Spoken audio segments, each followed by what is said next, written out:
Raven, we're in a very unique museum here in Mobile. Tell us where we are. We are at the Mobile Medical Museum. And it is a home. Correct. This wasn't your original place. No, we actually started in 1962.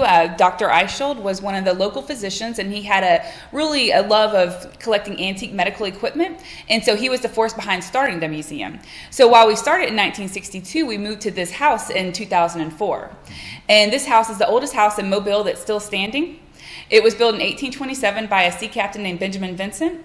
And so him and his family lived here for a while, and then it changed hands over time. And then in 2004, it became our home. And it's very unique in the fact that it is on the campus of Children's and Women's Hospital. Correct. We are on the front entrance to the University of South Alabama Children and Women's Hospital. Mm-hmm. Okay, now let's talk about what is in the museum.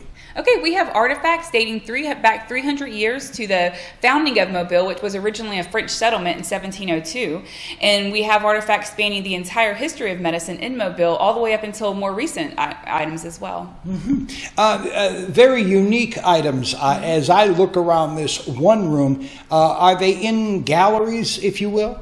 Correct. We have 4 different galleries separated by just major donors of the museum. And so in the gallery you're in right now, it mainly contains artifacts relating to the history of medicine itself. So we have artifacts relating to the first city hospital in the state, which was established in Mobile in 1831, as well as the first medical society in the state, which was established in 1841.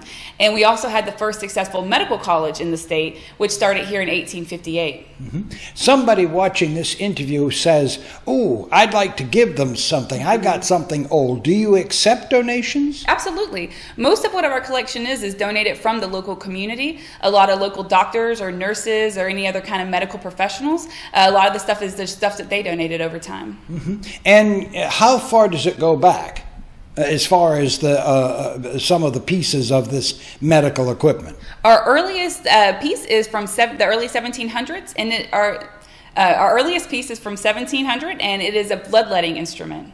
My goodness. And at that time, I'm sure it hurt. I'm sure it did. For sure. Are you constantly getting donations? We do. We receive about 15 to 20 new donations each year. Mm-hmm. And this is a 1-story? The house is 2-story. Correct. The house is 2 stories. Our exhibits are downstairs, and then our archives and library are upstairs. Mm-hmm. And what is what would you say is the most looked at piece, the most one that someone might say, "Oh, I've never seen anything like that before"? Probably our most unique pieces are our 1859 papier-mâché anatomical teaching models. They were purchased in Paris and shipped over to Mobile for the first medical college in the state. And those are probably our most unique and most impressive artifacts. To you, if I said, well, I don't know anything about a medical museum, what should I need to know? What would you tell me?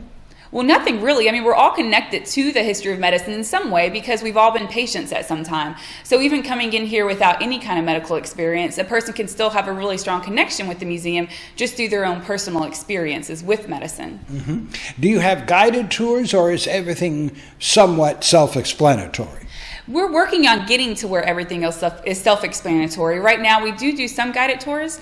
Most of our group tours are for college students or high school students, but we do have some individual civic groups, some church groups that come in where we actually give tours.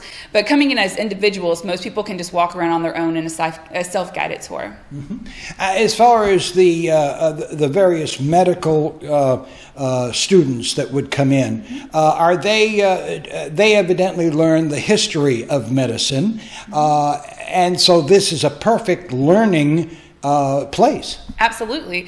A lot of people don't realize the history of the profession that they're entering. And so knowing that history and how far we've come and the trends in the development of medicine is really important to understanding just your profession. Mm-hmm. Is it easy enough for a person with a disability to move around in here as well, because it is all on one level? Absolutely, and we do have a handicap accessible entrance. It's a little larger that is accessible for wheelchairs, and we have a ramp coming from the parking lot. And then within the exhibits, there is space for a wheelchair to move around. I must say that looking around and seeing the wheelchairs you have in here, you certainly appreciate the one you're in, the latest version. Correct. We do have some interesting old wheelchairs. Now, if someone wants more information on the museum, where can they get that? They can get that on our website, www.mobilemedicalmuseum.org, or we have a Facebook page. Just type in Mobile Medical Museum, and we update that daily with different information.